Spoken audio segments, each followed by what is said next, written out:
Welcome, everybody. Look who we have here. Rayvis himself from Star Wars Jedi Survivor.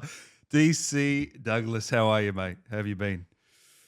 Greetings. I'm good. I'm good. Nice to be here.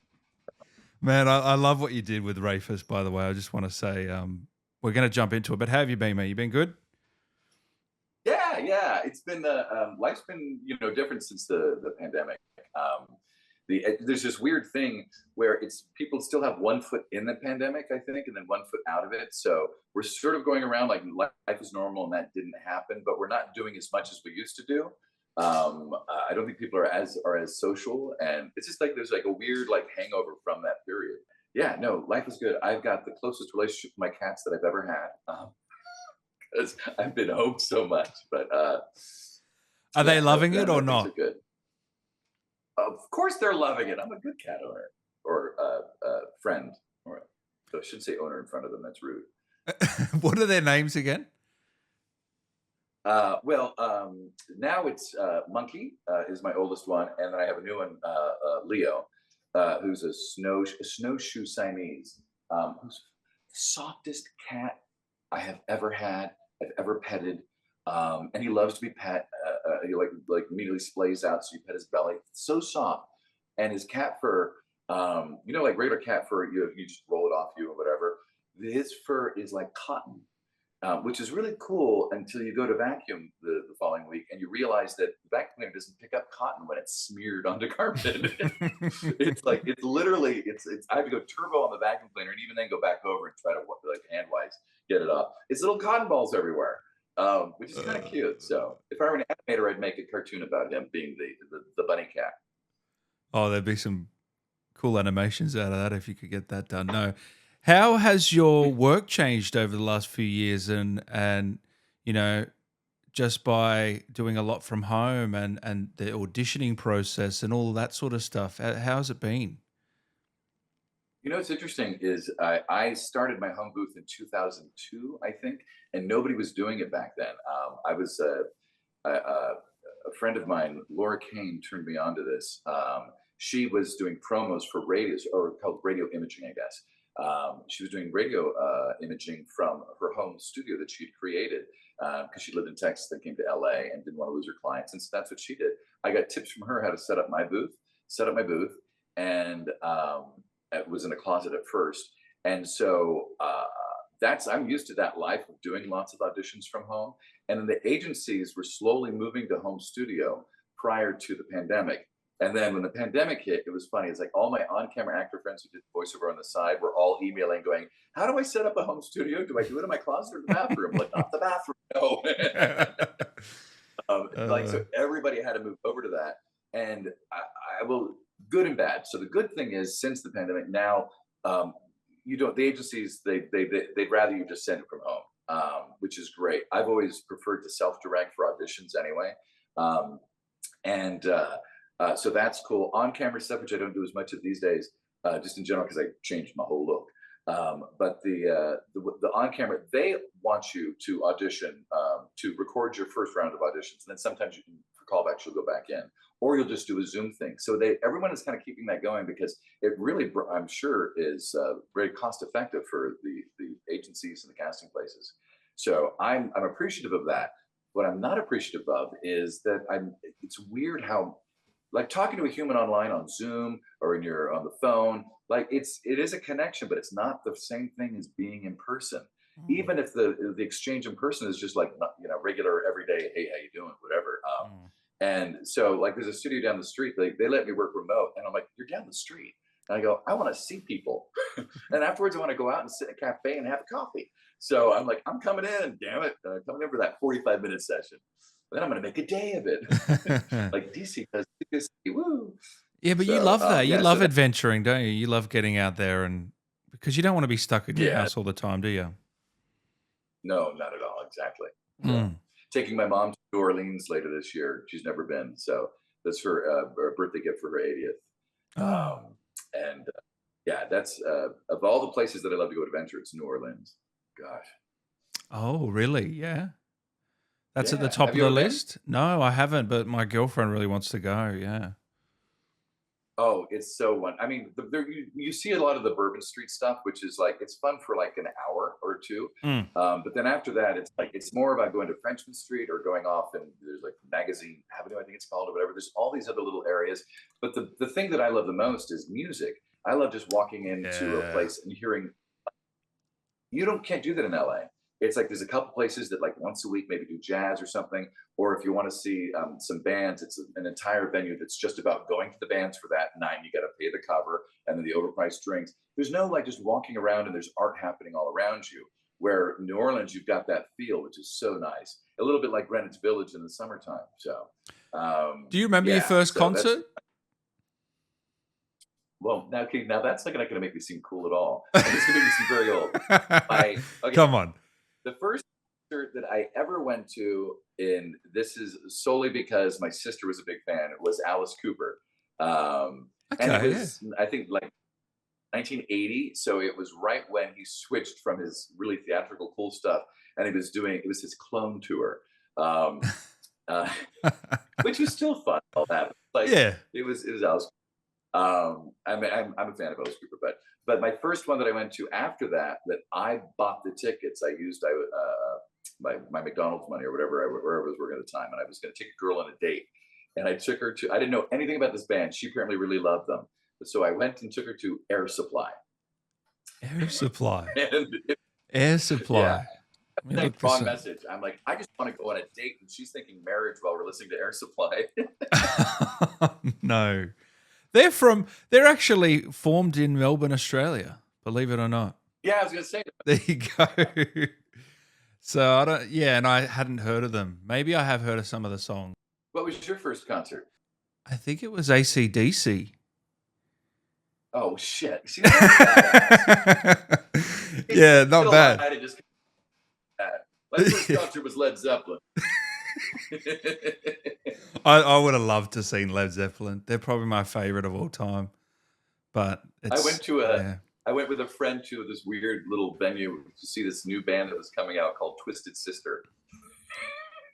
You remember that? Yeah. That was funny. How was I that? just Yeah, how right. was it? It was Twisted. It is what it is. Oh, sorry for everyone watching. We're on a delay. This is what happens when you live in Australia. So bear with me, guys. So tell me about this character in Star Wars, mate. I mean, it wasn't your typical villain, but it also was, if you know what I mean. There was a bit of a mixed bag, and I found him really intriguing. I love the voice, obviously. And tell us about that because you did mocap for this one and everything. Yeah, no, it was a really fun gig. I learned a bit about the Gendai, or is it Gendai? I always forget which. Obviously, I didn't learn enough.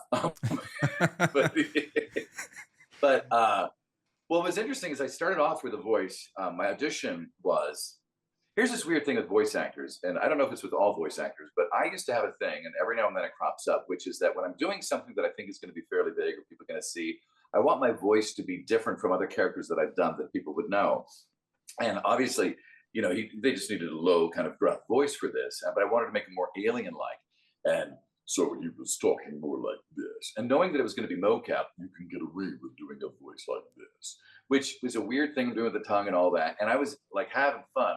I auditioned that way. I had the callback that way. First day of mocap, we're doing the scene. We ran through it like 2 times. It's that first scene that everybody sees. And here's the thing is the performance director Tom on this is so amazing. He really is an actor's director. And he did a thing which I think was smart. At the time, I was like, no, he's like, you're doing a lot with the voice. And he goes, but you don't need to. He's like, just drop the voice and just be. And which I know sounds like an average thing or whatever, but what we was trying to do was like just get more to the meat of the acting, and the technical voice actor was too much in charge right then. Um, Mm. and and so by letting go of the voice and just being Rayvis down here allowed me to have a little, this is going to sound, hopefully you don't get dinged for this on YouTube, but it allowed me to put more balls into it and less performance or presentation. Um, and so that was, so it was freeing. And he also loved to go, like we did so many takes. First off, which is so ironic because it's computers. You'd think that you could just pick up on any line and they can just stitch it together. But with the computer stuff, they want you to start from the very beginning to the very end because of the way they're tracking everything. And so when you can't mess up a take, well, you can, but then everybody's got to roll back. It's not like where on camera, regular on camera work, you can flub a line and you're like, I'm sorry, reset. Okay. And then just pick up right where you left off and they'll edit it later. So, so when you want several versions, even if it's one line, you do pretty much the whole thing. So I got to explore lots of different aspects of him. And then, Tom has his thoughts about what the character was. Then there are the creatives behind there that they know all the lore of Star Wars. They know everything about these creatures. And I only know what I could find online. This is before Chat GPT, so I couldn't cheat and like really get there. I had to like keep going to different blog posts. But from what I'd gathered and what I'd gotten of the species, which is pretty straightforward in a lot of respects, it was interesting because then Tom wanted to add more depth in ways that you don't necessarily associate with his species. And I think that tug of war between the lore and then the acting creative stuff allowed for the character to have much more dimension than would normally be, I think, in any kind of game. So I was appreciative of that. Did you push back when he said, bring the voice back a bit? Were you a bit taken aback by that? Or were you... I said, do you know that I am D.C. Douglas? I'm Legion and Mass Effect, and you dare tell me to no. No, I said, I was in Sharknado too, mother. Yeah. No, not at all. Listen, I'm one of those people. It's so rare. I mean, if I'm doing like some little I should say this. Well, if I'm doing a little rinky-dink voiceover gig out of my booth, and it's some small client who they get the asshole-ish of asshole directors who's like going, do it like this, and they give you a line reading for every line reading. At that point, I'm like, you're an idiot, and I'm just going to get out of this job as fast as possible and get my money. But in a scenario like this, where Tom has got an amazing history, you're working with all these other wonderful actors and these freaking mad geniuses that are working the whole other side of it beyond the performance, and so I'm like I want to please you. I want you guys, I want to fit your picture because I have no idea all of the things, especially in games. You have no idea the full picture of stuff. So I can only know my story or my character's story, really. And then I hope that I'm being true to that. It's the only times I ever get pushback. And it was not pushback per se. It was more about I'd get a direction and I'd go, help me. What's the word I'm looking for? I'm just totally blanking on the word. But when you're working on you try to get to a solution, you're merging the two things together, but help me merge these two ideas together that are seemingly contrary, so that we can, so that I know how to do that with my performance. And that was not pushback. It was more like clarity and things like that. And yeah, so for the most part I'm just like, and also it was fun. It was like being a kid in a candy store. It's like, we're going to do, you end up doing like 6 or 7 takes of a scene. And so he's like, so for this take, let's do, I'm like, sure. What are we doing now? Like, let's take all these different directions, still within the realm of what we've established, but you really got to play around a lot. And so I was always game for his stuff. I got so many questions. I'm wondering, has the tech changed much since the last time you did it? And also, Rayvis is quite a tall, big boy. And yeah. So do they have to look up, or how does that work? Everybody had to perform on their knees around me. And I'm like, this is how it should be in Hollywood.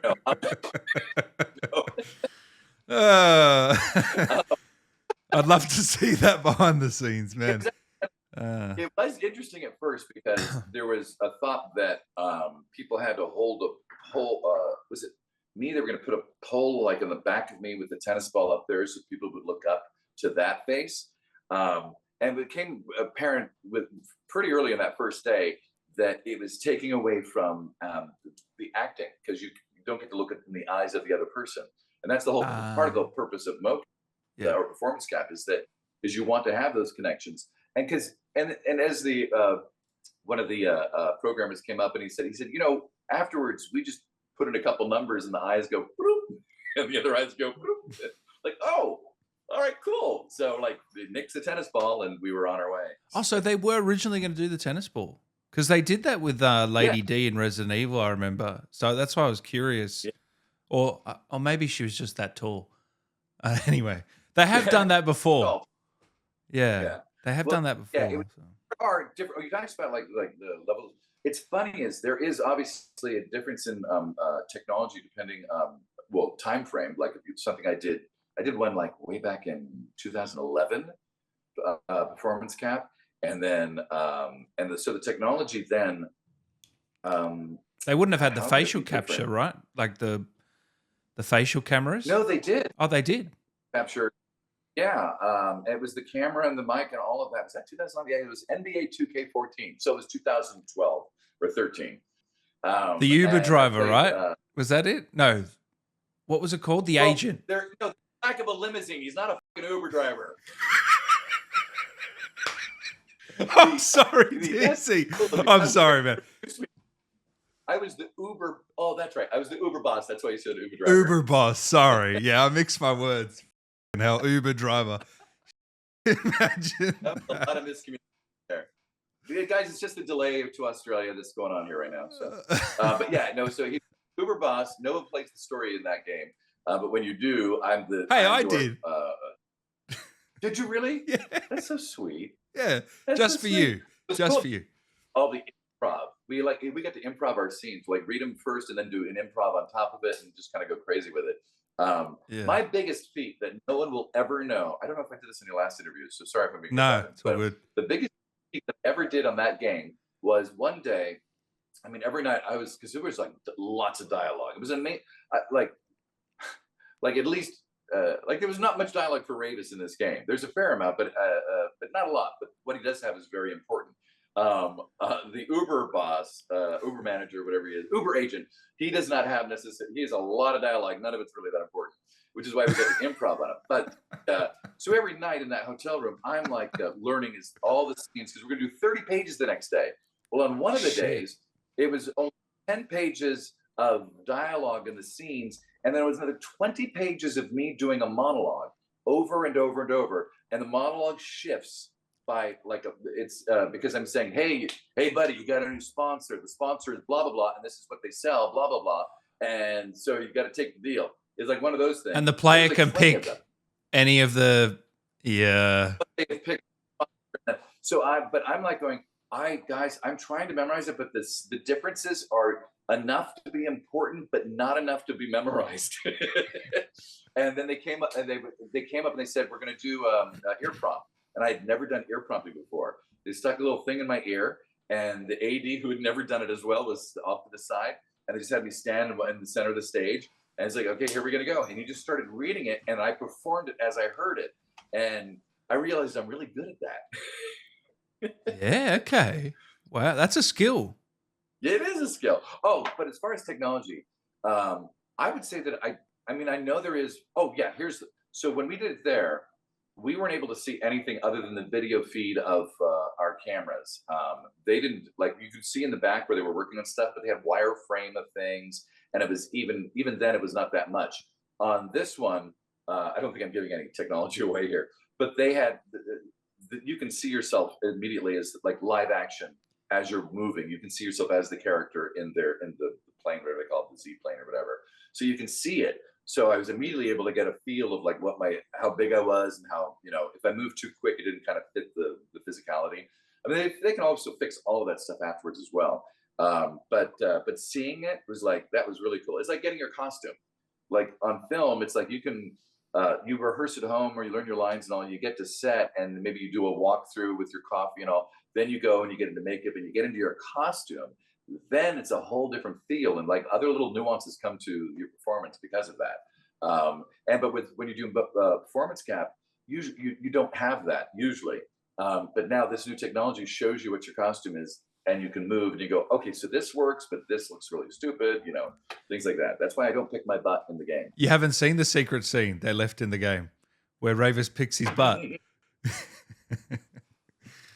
But I was gonna say also they have a thing now. I went into one session and they just set up what looked like a regular like camera, tricorder or whatever, and tricorder, no, you know what I mean, but like a regular camera, tiny mobile thing. But Yeah. I sound like an old man.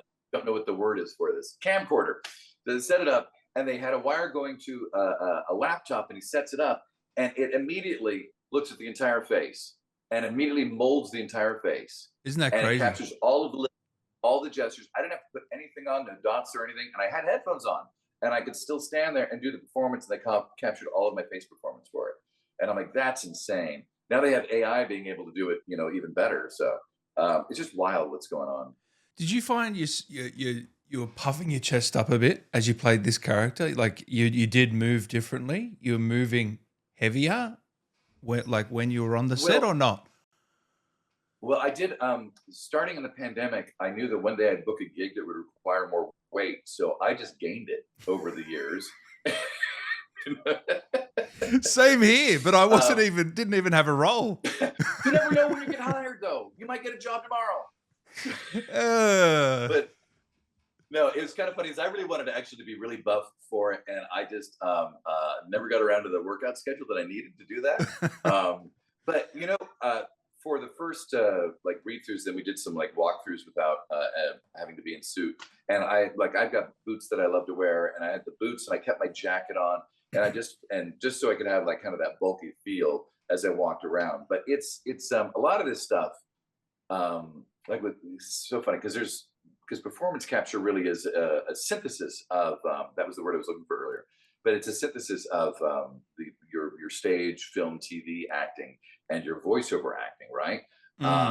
And because of that, so when you're in a voiceover, when I get a character and I got a voice that I have to do, I read the description of what they're looking for. I start to read the dialogue. The dialogue starts to dictate a little bit how you're going to do the voice, and you kind of key into a certain thing. And even in the booth, when you're just using your voice, your body's doing weird little things to create the voice as well.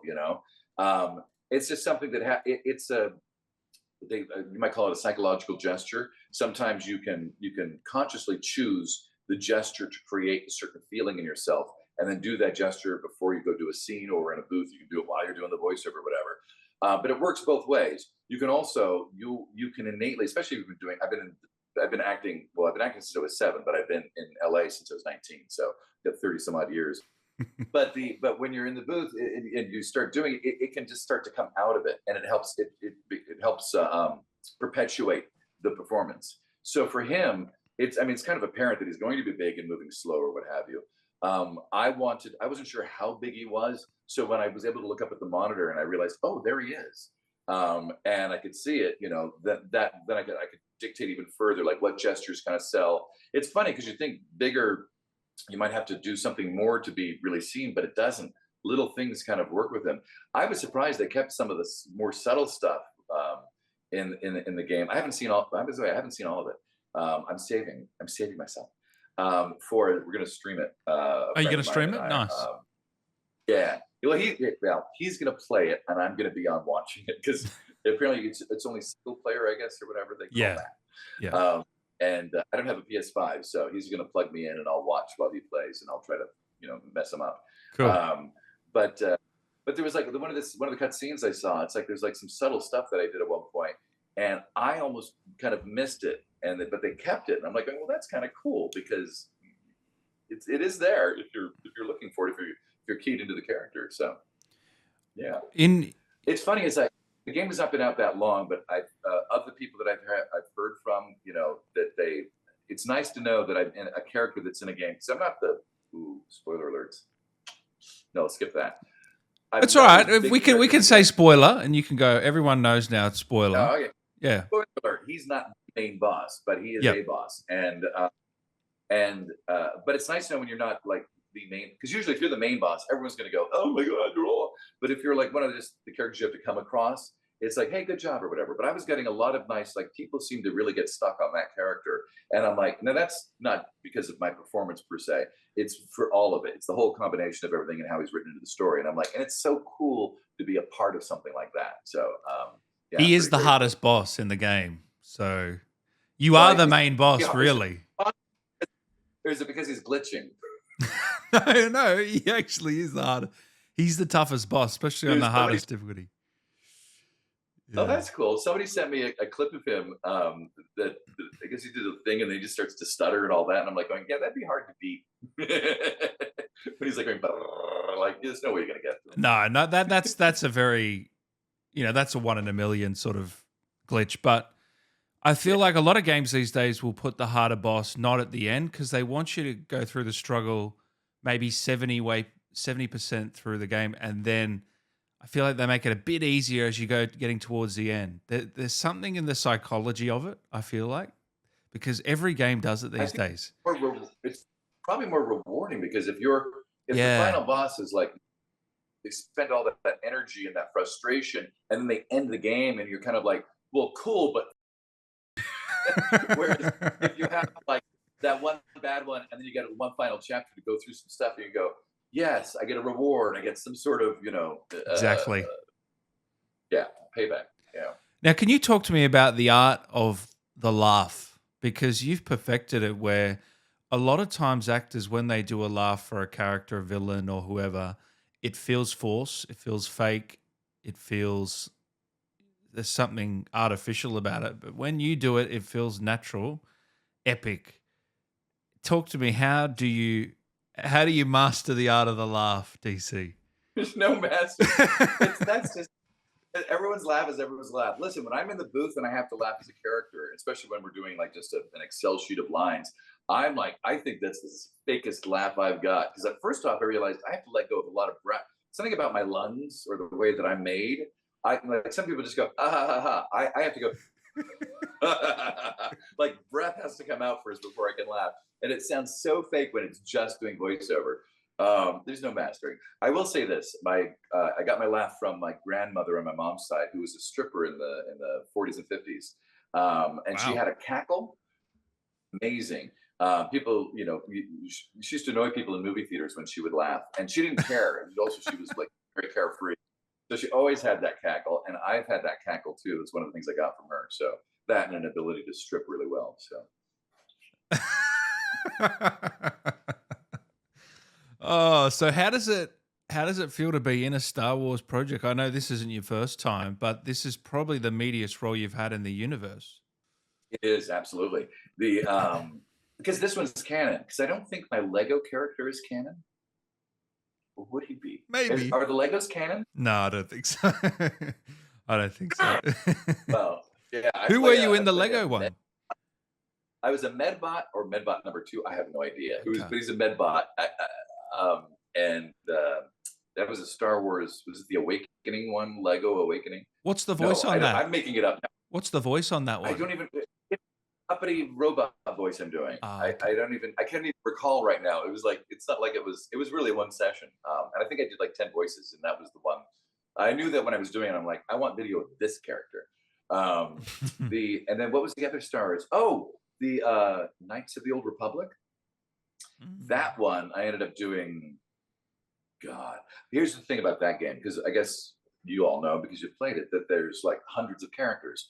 When you went into the voiceover booth, it was literally like a giant phone book, and they would go to page 147. Let's do that character, which is just one page of dialogue, and it was like all these like small random characters. So, and they booked me. I guess it was for 4 hours. And we went through. So the first 2 hours we went through, and we ended up doing. I don't know how many characters it was. Maybe it was a 2 hour session. And the first hour we went through and we did I think about 12 or 15 characters. This is a Wow. long time ago. Yeah. I had gotten in trouble with the Tea Party back then and all that, whatever, screw them. But I'd become like, I'd been on like CNN that week and all of that. And the director had been following that stuff. And it just slipped out. She's like, wait a minute, you're DC. And I'm like, yes. She's like, oh my God. And she's like, tell me more. And so we ended up with a whole second hour talking about that. So I would have been twice as many characters in that game, but we spent a whole hour just chatting about my own issues. So, but so yes, Rayvis is the very first like full on in there thing. I will say it's almost akin to when I did an episode of Star Trek Enterprise back in 2002, I think, where it was like, this is a thing from my childhood, and now I'm in this thing. And granted, that character was just a guest star for one episode, but I was an alien race, and I was in the shuttle, and we were being shot at by Klingons, and the way that we had to do the thing being hit is we had to literally all go, well, 3, 2, 1. 3, 2, 1. And I'm like, oh my God, I'm a kid living out my dreams. So that one was super fun. But it was still fun. But this Star Wars stuff, yeah, it's really cool. It's such an immense universe and getting larger and larger. So it is an honor to be a part of it. And is Rayvis, do you think he's completely done? I feel like there's got to be some more, hopefully some more story one day. Now, I don't want spoiler alerts because I have not. I usually would think I'd know how it ends. I have not watched it yet. I had a whole idea. You know, apparently there's a thing with Disney where they weren't allowed to show any kind of uh, arms getting cut off. It was like bloodless or whatever. They tried to like not show those stuff, and I'm like, because I go, listen, he's a Gendai, so why don't you just slice him in half? I had this whole thing where I wanted to be a torso and arms and going, I'm not finished, like coming at him like that, and then he does a thing on the head. Oops, spoiler alert. Sorry. Anyway. Yeah. No, it's all right. It's fine. People need, come on. But like I described that, and the guy's looking at me. He's like, yeah, that ain't happening. But yeah, no, I think if they ever go back into the storyline and they decide to like bring it in or whatever, then yeah. But yeah, this is like the fate of the characters that I play. Every character I play gets killed. It's so rare that they don't. Even in anime, even in like subtle cinematic anime, I did this thing called Licorice Recoil. I played Shinji, I forget his last name. It's a beautiful character, first openly gay character I've played in an anime, and beautiful. All his scenes were like at a bar, things like that. They were all very subtle, acting, cinematic stuff. Really enjoyable experience. Last episode, I'm killed, and I'm like, come on, why does everybody have to die? Someone else I interviewed recently said the same thing. They never survive. Some actors just get that. They can never return. Usually it's the lower the voice, the more your odds go up. So. It's true. It's true. So talk to us about working with Cameron and some of the other guys that you worked with. How did that relationship go on? Because you don't get much time to really get to know these people sometimes, do you, on the set? It's a lot about the work. But no, I'm kidding. I'm sorry. This delay is killing my punchlines. Damn it. I know. So, you are right though. It's because you really don't have too much time. First off, I'm horrible with names, so I would love to talk about everybody and name them immediately. But I'm like, I was on a cartoon for 4 years, and it took me 6 months to learn people's names. That's how bad I am. No, Cameron, it was funny is because they started with a reading of the entire cast, and they had people like zooming in from London, and I think someone else was in France or something. And I mean, it was like, that was like, I knew it was a big game. I didn't know until I got there, and that the way that we were all set up, we're all going to read this 180-page script, and like, there's actors I recognize on the Zoom, and I'm like, I know him. And I'm like, and he's taking time out from the movie he's shooting to go be a part of this reading, and I'm like, this is kind of a big deal. So that was cool, but there was, because there's so much, once you're there's so much to do. It's not like a lot of sit around and chat time, like with a film, they may be doing, scenes 3, 4, and 5, and you're not until 6 or 7. So you can sit there with some other actor and really kind of like just, jawbone and get to know them. But with that, it was like, you're in your suit, it's all the tech stuff, and then we have like warm-up exercises we did. There's more tech stuff, and then it was like into the volume and doing your thing. And so there was not a lot of that. And I tend to also, I'm not that loquacious as I am right now when I'm on set. But Cameron was in everything. So like there was not much time to have any like casual conversation with him. But he was very professional. He's got a sense of humor, but he's a very serious dude when he's working. He's very focused and he's very detail oriented on especially with that character. He owns that character. And so he's protective of it, and he wants to be everything that he does, from like literally the stances to how he's using his equipment. But all of that stuff, that was really impressive to watch. I think there was one point I don't remember that story. There's a story where I was a little confused as to what we were doing because there was some of the action stuff. Mm. We were how do I explain it? We were okay. So we had stunts doubles, or not doubles, but they're everybody's a double and it's mocap. But there were these stunt guys there, and so I'm doing the scene, the fighting scene with his stunt double, and he's doing it with my stunt double. But when we were choreographing, or not choreographing, we were like doing a slow walkthrough. They made us do it with each other, and I was like, and then when we went to go shoot it, and again, it's not like a movie set. I'm used to movie sets. You know, the bell rings, things like you know that it's going to be a shot. Like it was like rehearse. It was hard to tell. Are we rehearsing or is this actually happening? And then all of a sudden he moved over, and so I stepped over, and he's like, "No, dude." And I'm like, "No, we're gonna do." And he's like, "No, we're filming it now." And I go, "Right? Shouldn't we be doing it?" He's like, "No, you do it with." And I'm like, "Oh, I do it with the stunt guy. I thought I did it with you." And it's like very confusing. But they're doing it at the same time because that's one of the benefits of the computer. It's like it's just going to move they're going to switch it back to each other later on. So That is but you're doing it with confusing. the other stuff. Actual physicality is just right. So it's very trippy. I don't even know how to explain it. I Yeah. may even be remembering that whole experience incorrectly. Richard was fucking fantastic. Yeah, yeah. I've seen him. We've been at conventions together, and he's just such a sweetheart. Such a he's a joyful person. I really like him. Mm. So it was fun with him a couple of the days that I was there. I'd never. I'm gonna be bad. I'm gonna forget her last name right now. Deborah. Wilson, yep. Yeah. Deborah Wilson, yep. What an amazing human being she is. She made little gifts for us when she'd show up. She also has, is it, I don't know if it's spiders or snakes, or there's some. She's got like pet her whole. tarantulas, yeah. Yes, tarantulas. That's right. Yeah, she's got like literally, she's living like a weird legend out in like Silver Lake or something. Like there's a whole other world to her that is so fascinating.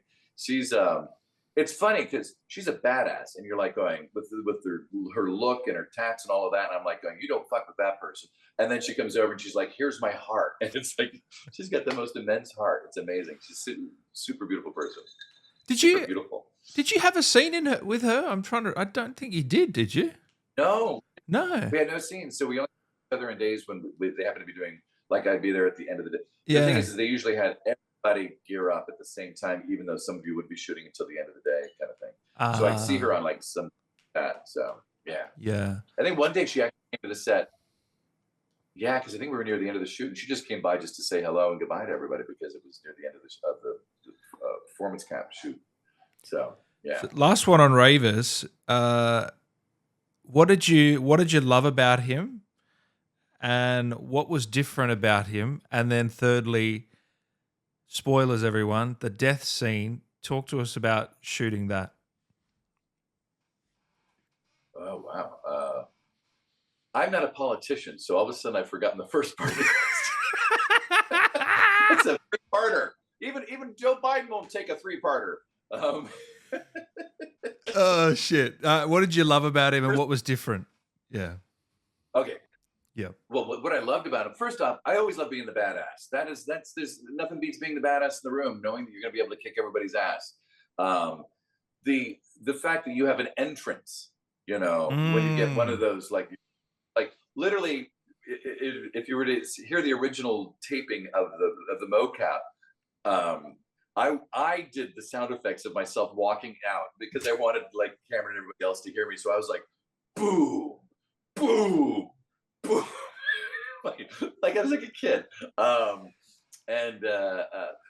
But what is nice is I mean, I felt invincible anyway as the character, and he kind of is in a lot of respects. I mean, he is.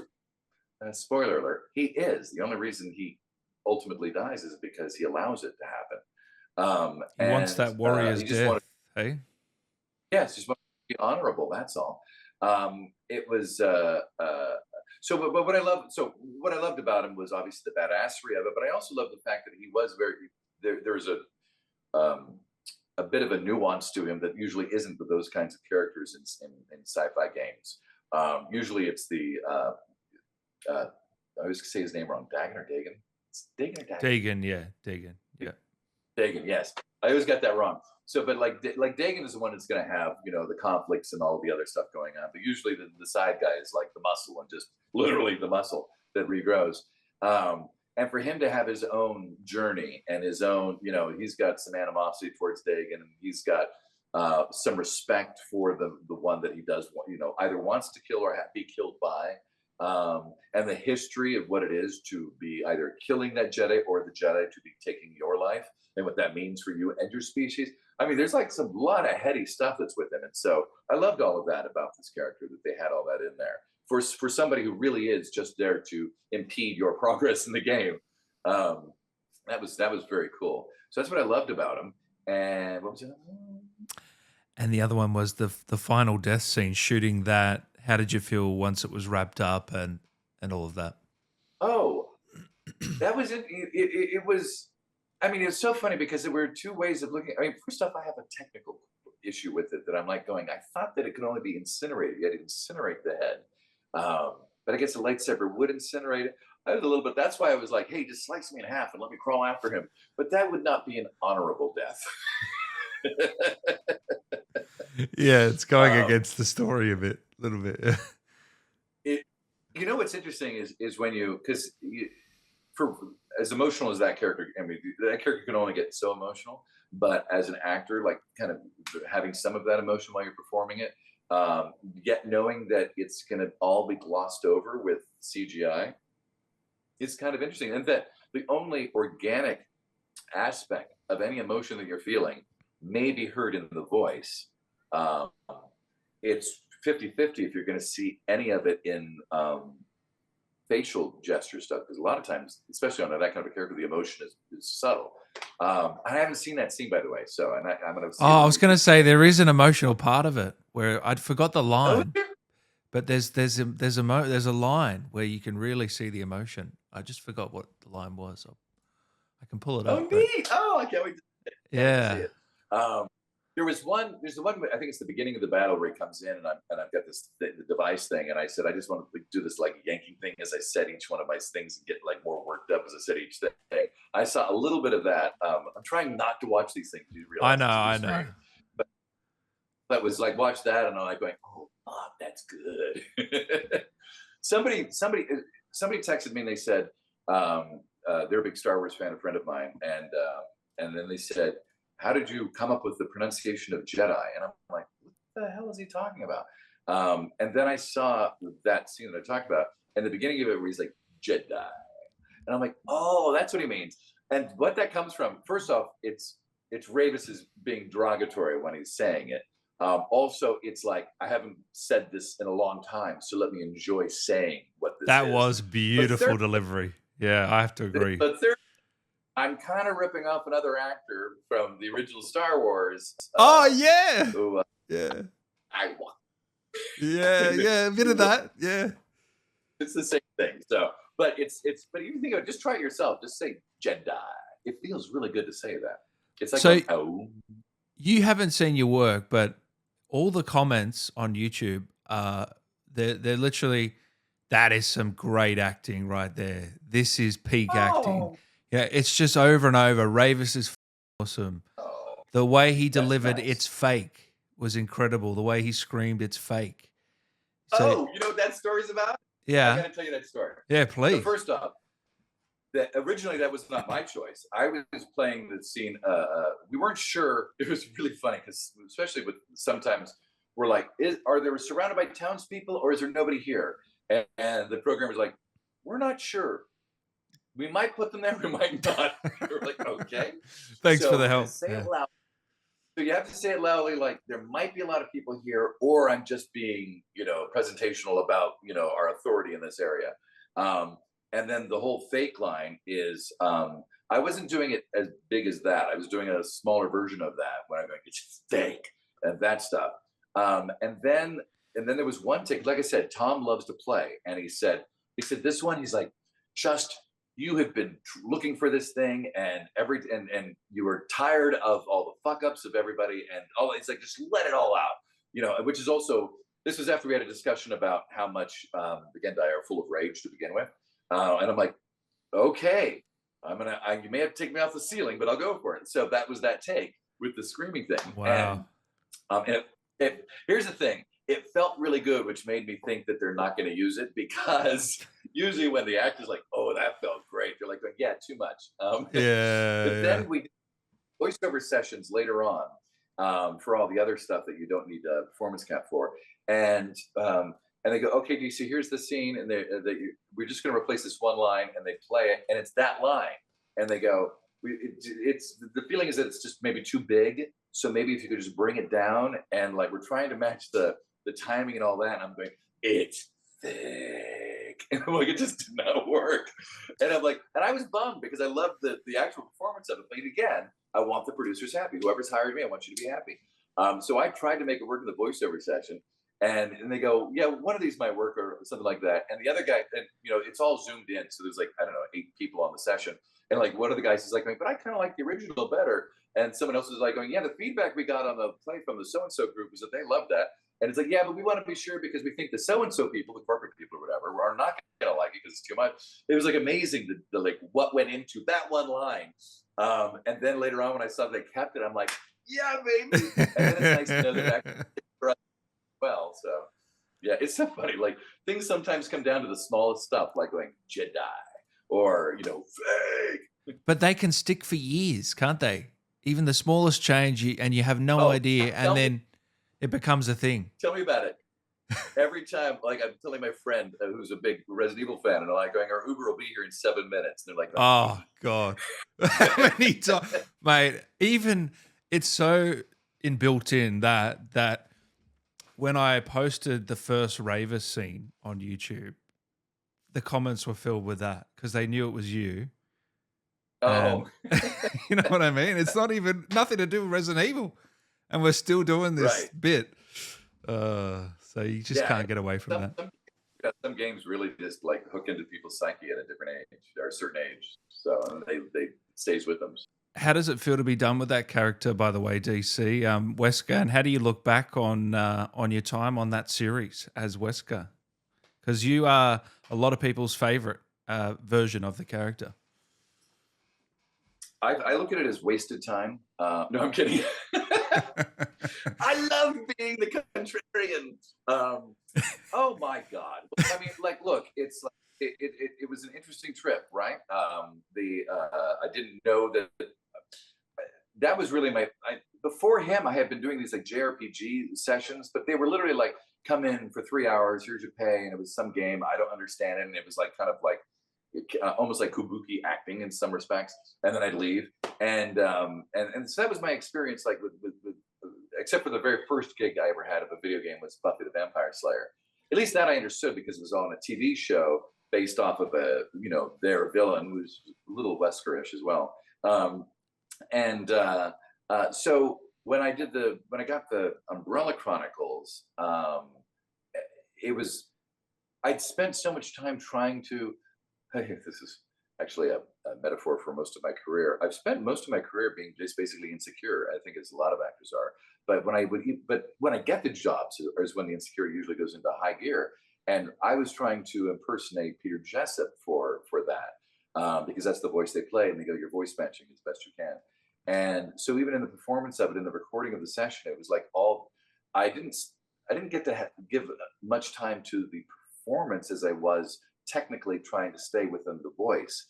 Um, and so it was not an unenjoyable experience, but it wasn't enjoyable. It was just a work, and I did it.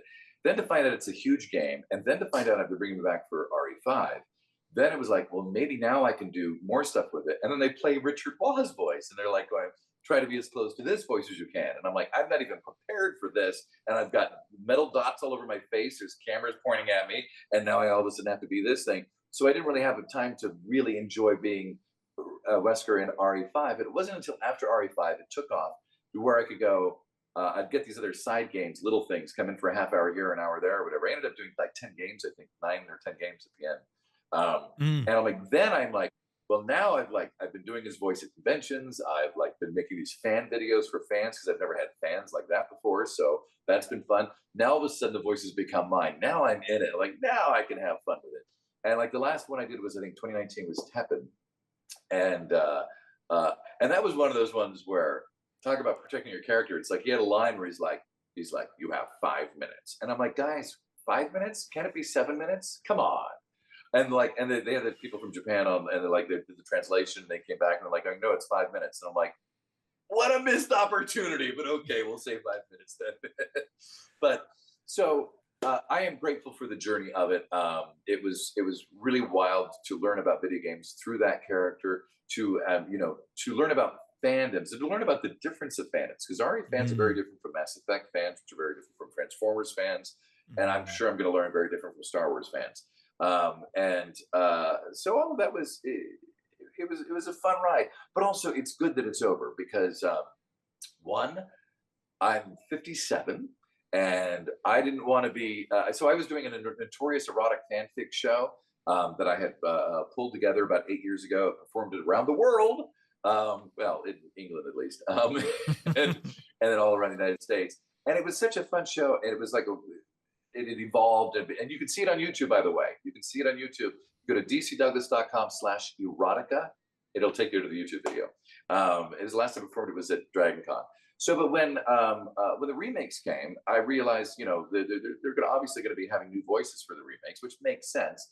I'm the longest running voice actor for one character in that universe.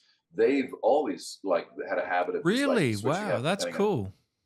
Well, if you go back and you look at it, like who else has done 9 games? Is that No, that's their you're own right. character? Some You're have gone, right. whatnot. It's so rare that you have that many.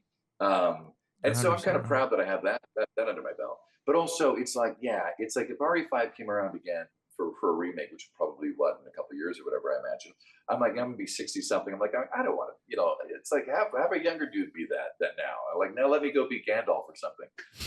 And the yeah, so that part I get. And so like with the Notorious Erotic Fanfic Show, as much as I love doing it, it was so fucking fun. And it's comedy. When you watch the video, you realize it's, yeah, we see a lot of It's a naughty things, comedy but show, it's isn't it? all comedy. Yeah. Yeah, yeah, absolutely. But I'm like, I don't want to be in my 60s doing this show because that to me is just kind of weird. And so at Dragon Con, I did my final performance of it, and it was really fun. It was a standing room only, so that was cool. And yeah, so it's like I love him, and I'm grateful to the fandom, and the thing too is like I'll still have people coming up to me when I'm 70 going, I loved you as Wesker RE5, said the 40-year-old to the 70-year-old. And I'll be grateful for that. I still think that's cool. So, but yeah, and one of the things that is consistent for me, aside from being insecure when I get roles, is also change. I always embrace change because change always leads to something more interesting. Usually, unless you lose a limb.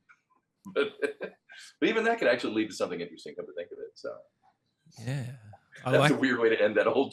No, Story. no, I've got a follow up anyway, so we won't end it on that. Do you have any advice for the new Wesker actor stepping into Fuck no. those shoes? Don't listen to other actors who've done the voice saying, "Here's some advice." That was the worst thing. Like I got it. It's so funny you bring it up now that I think about it. It's like because my whole thing was like I didn't know Richard Waugh back then. I'm like, I wonder what Richard Waugh thinks. Blah blah blah. I saw Peter Jessup. We had the same agent. So when I did the first game, I saw him in the waiting room back when we weren't doing booths, and I said, "Hey," and I go, "Just so you know, I did the thing and all that." And he's like, "It's cool." He's like, "It's good." And he's like, "Good for you, congrats." And I'm like, "Oh, cool." So he was cool about it. He's a cool guy. Yeah. But Richard Waugh, I had no idea. Then Adrian Huff and I are friends. We met at a convention that we've been friends on Instagram, or whatever. And then every now and then he comes to LA and we'll meet for dinner and all. And he came to LA and he's like, "I've got a friend I want you to meet." And it was Richard. We all ended up at a bar Oh, on Sunset Boulevard and got fairly tipsy, and then did a Wesker off, which is kind of. But such a wonderful, he's such a wonderful human being. And at that moment, it was so, that was the neat thing, was to know that there's just, and by the way, I envy his career. He's got a great on-camera career in Canada. But when I got his blessing, that was really cool. And yeah, so like the new guy's a whole different direction, and I'm like, cool. Now we're gonna go, a little WrestleMania danger, okay?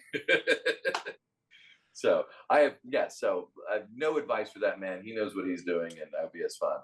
And yeah, so hey, can you talk to me? I don't think we talked about this last time, but Legion and in Mass Effect and the other characters that you did.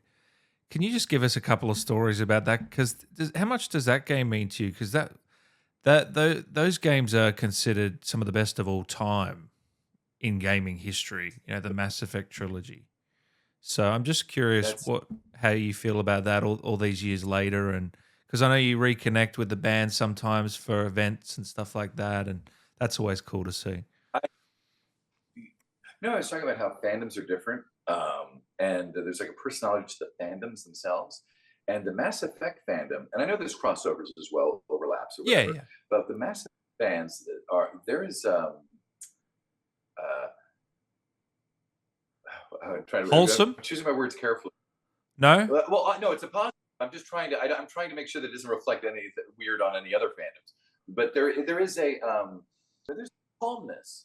There we go. There's a calmness in that fandom, and all fandoms have there's an intellectual component to it, but there's definitely like Maturity? there's a There is. all right, Come on. yes, because they're I'll say it for you. they're There over fans. is.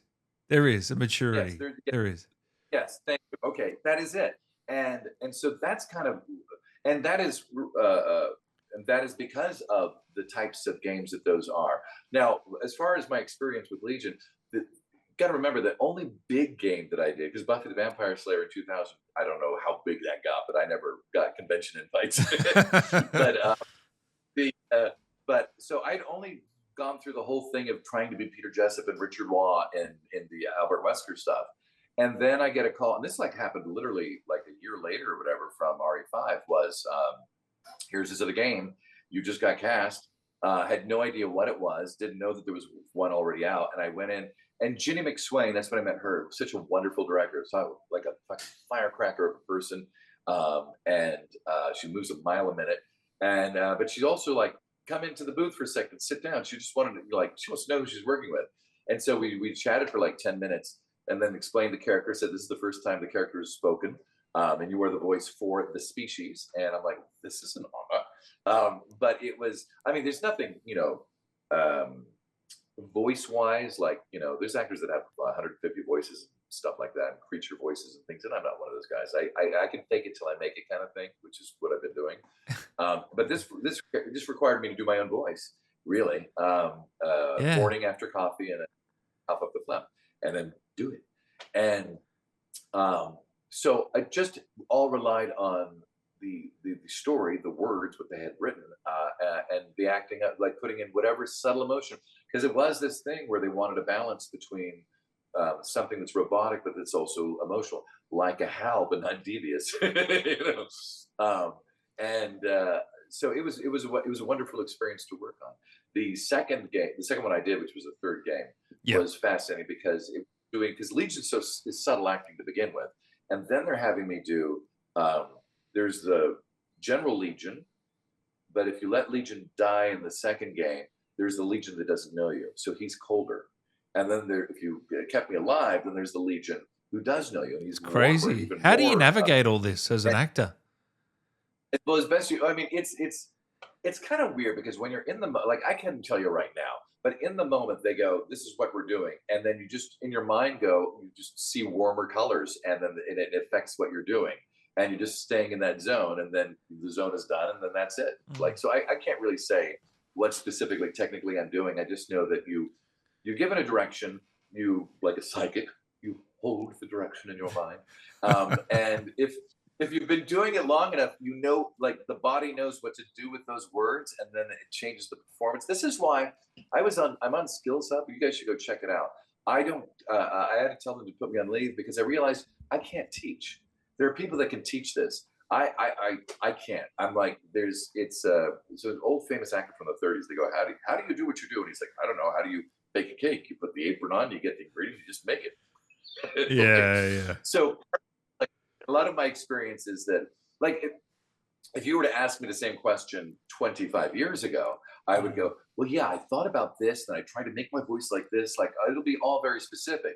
But after all this time, I don't you just feel it. Do that with don't you? Flow. Yeah, I don't want to sound like one of those uppity or whatever. There's like, man, it's just like this is gonna be the spirit of the act.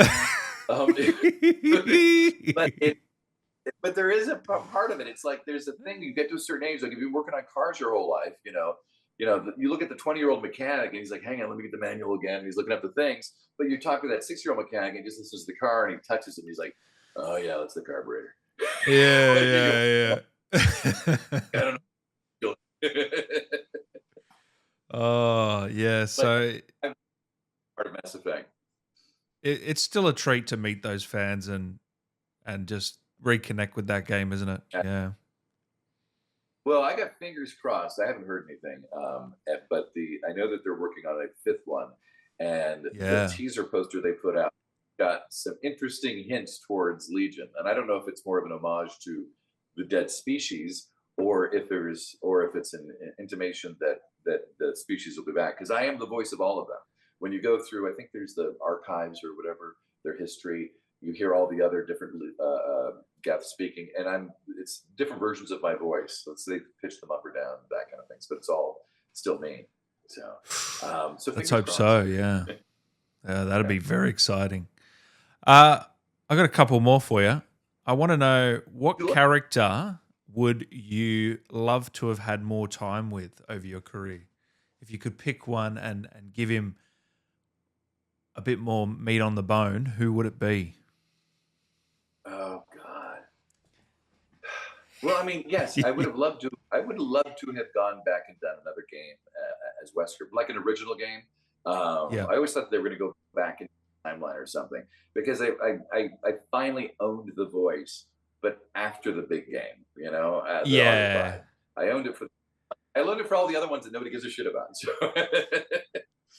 So, and I would have liked to have gone back. I'm not sure if they would. It seems like they're doing it with their remakes, but that they allow the acting just to be a little more natural, because they really pushed it in the direction when we were doing RE5 to be more operatic and um, black and white in performance. So that one I would have liked for that part of it.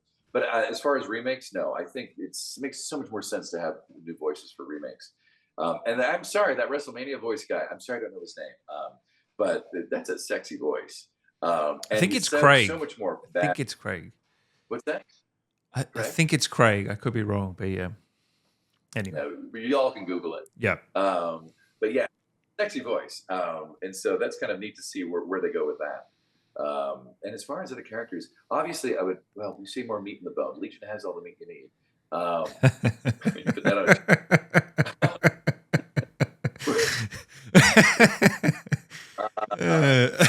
But as far as other theatrical, because I'm not in a lot of games, so I'm in a lot of smaller things that like the That's what I characters really mean. kind One of these smaller projects, is there one that stood out where you go, "Oh, I wouldn't mind returning, coming back"? Well, I mean, as I mentioned, it's so funny. So I'm on there's fun ones, like I'm on this thing called Welcome to Demon School of Rumukun.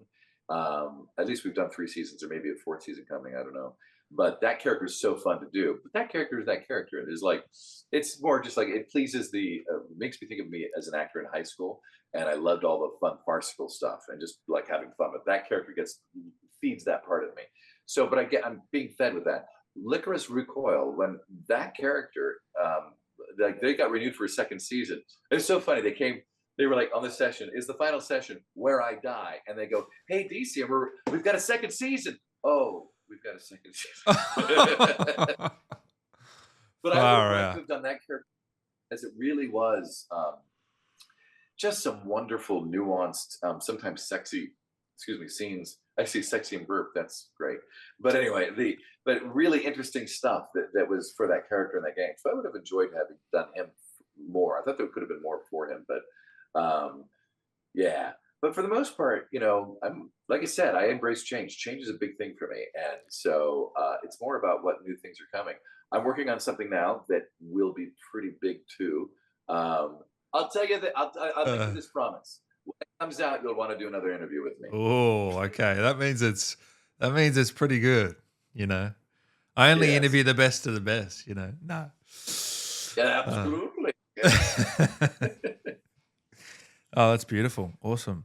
Wait, Um, I put on a space screensaver. I hope that's playing for you guys. it's beautiful. I love. It's giving me just a chill out vibes. All we're missing is a Nice. beverage. but it might be a bit early Yeah, here. beverage. Yes. Yeah. A few more. Chat GPT. You've been dabbling in this, haven't you, lately? And AI and I'm kind of like, we've got to control it because what if it goes off No, on we its don't. own? You know Humans what? can stay on the planet. Come on. What have we done for this planet that's good? The human race has not been good for this planet at all. We've done nothing to help the planet. So from the planet's perspective, it's like, hey, if the AI can solve all the problems and get rid of the people that keep strip mining me, then sure, let's do it. Um, Here's what okay, so Chat GPT, I'm so into AI. I love it. Here's the thing. I've used it to write some code for me for a part of my website that I was working on. I was in Photoshop and it was a simple thing. I couldn't figure out how to get rid of these guidelines, the ruler things that were on there. And I'm like, I could Google that because I was like, what's in the menus? And I go, where the fuck is it in the menus? So then I went to ChatGPT and I just asked, and it told me. And in a minute, I had it fixed it. And I'm like, thank you, ChatGPT. That wouldn't have happened with Google. I've had articles, things that I was like writing or letters to people, and I put it through there and I go, how do I say this more concisely? And it gives it to you.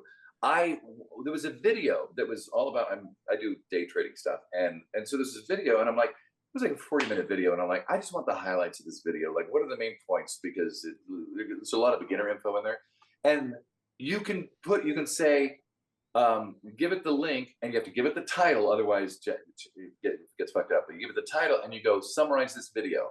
It's a 40-minute video. Boom! Immediately, I had all the main chapters of what it was about. And then it took That's not bad. couple different ways. It took me a couple different ways to ask the question, but I got it to give me the timestamps for those as well because they weren't in the video. Now I had a gig yesterday.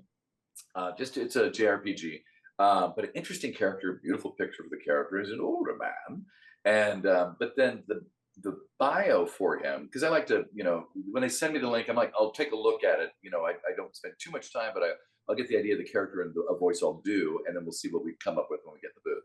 Yeah. And but the bio for him is like a fucking book, and I'm like, my guys, like, I mean, I know you're in love with your game, and good for you, but like the actor just needs a quick thing, and so I copied the whole thing, went over to ChatGPT, pasted it in, and I go, summarize this in 3 paragraphs, and it gave me the summary of the character, and then I said, based on what I've given you, what would be the voice qualities of this character? I forget how I wrote it. I wrote it in such a way because the first one I didn't like, and the second one I said, okay. And it gave me the voice qualities.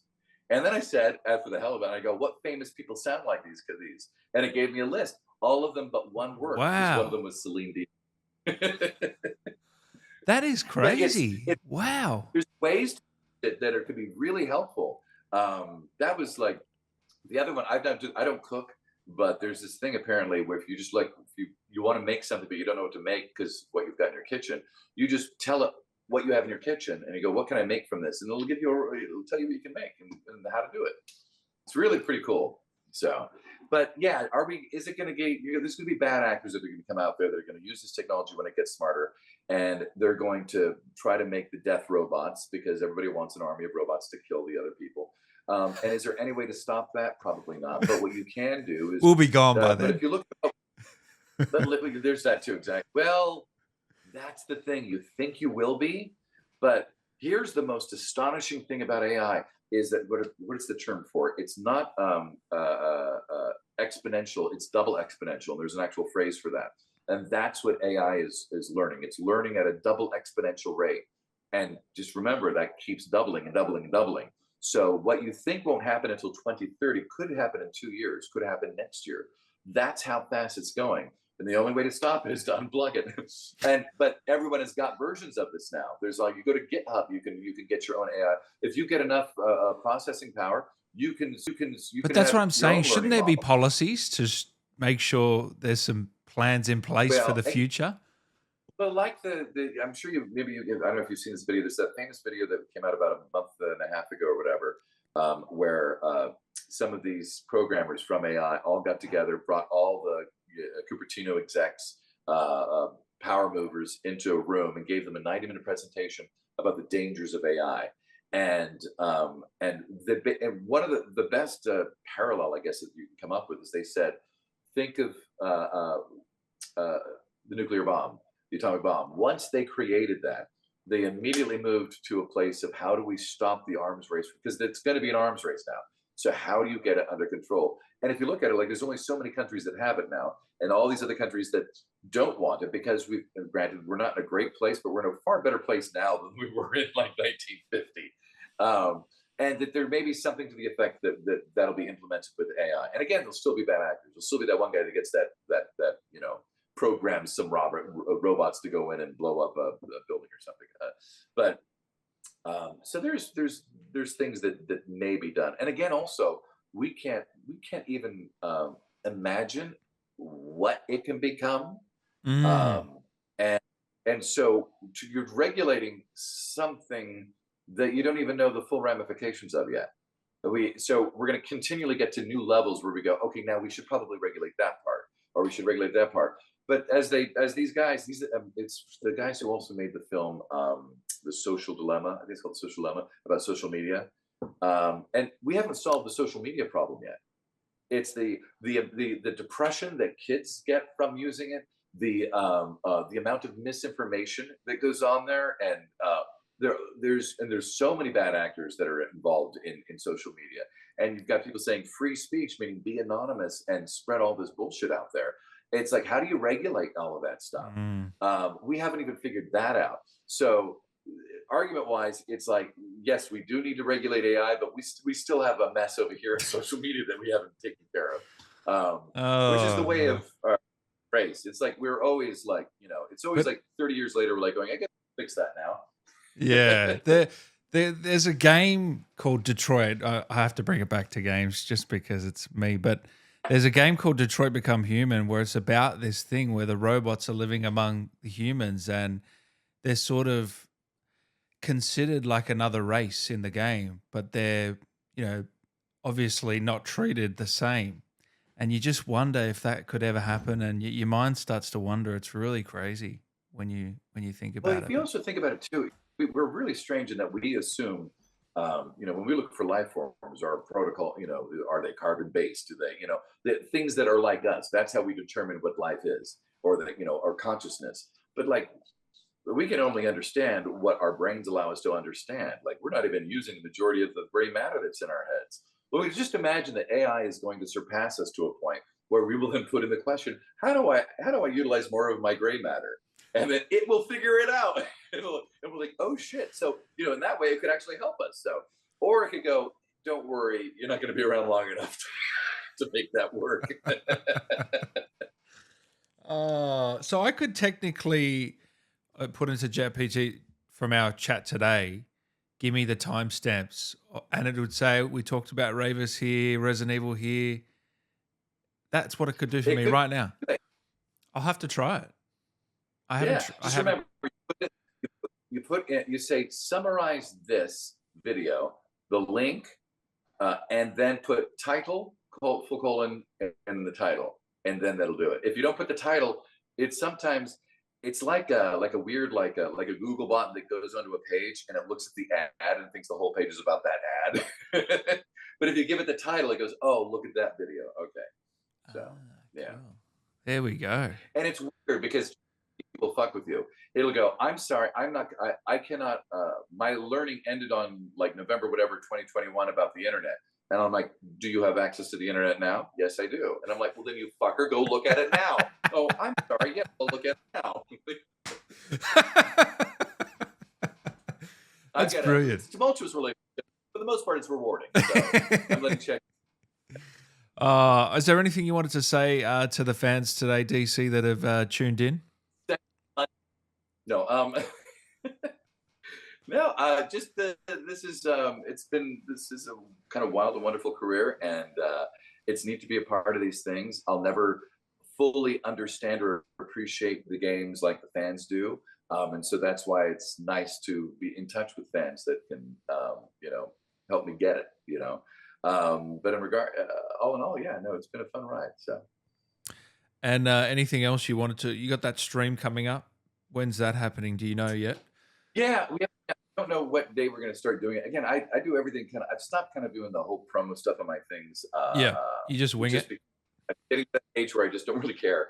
But I'm looking about retirement. I just want my island and my island living, and I'll be happy.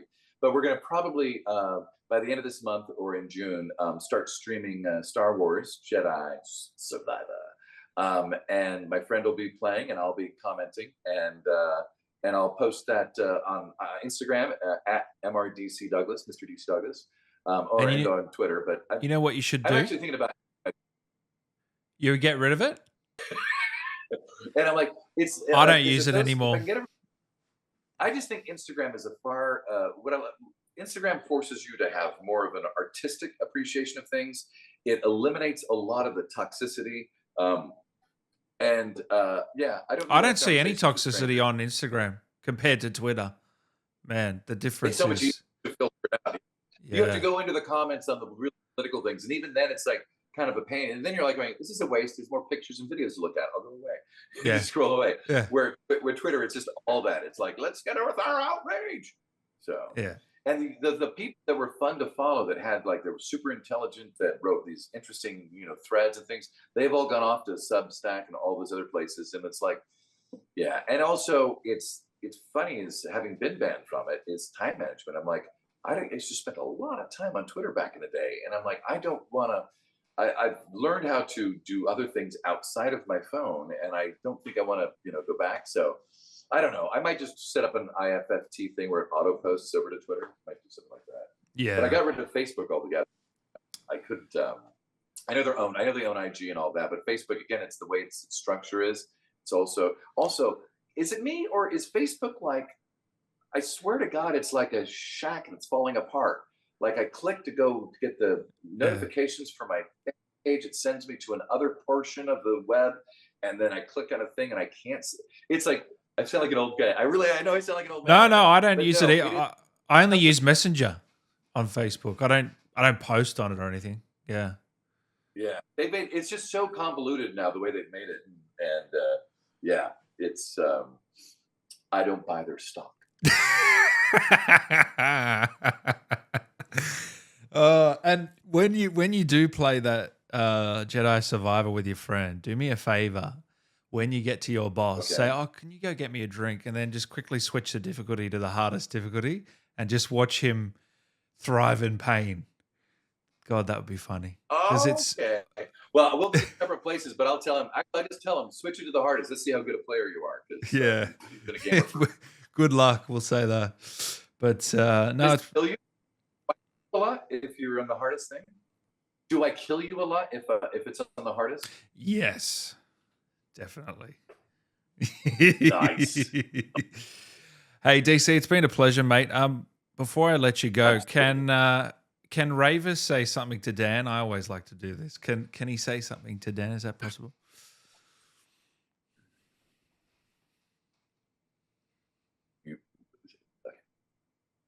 You think you're watching Dan Allen gaming, but you're not. It's fate! My neighbors hate me so much right now. Sorry, kitty. Hi.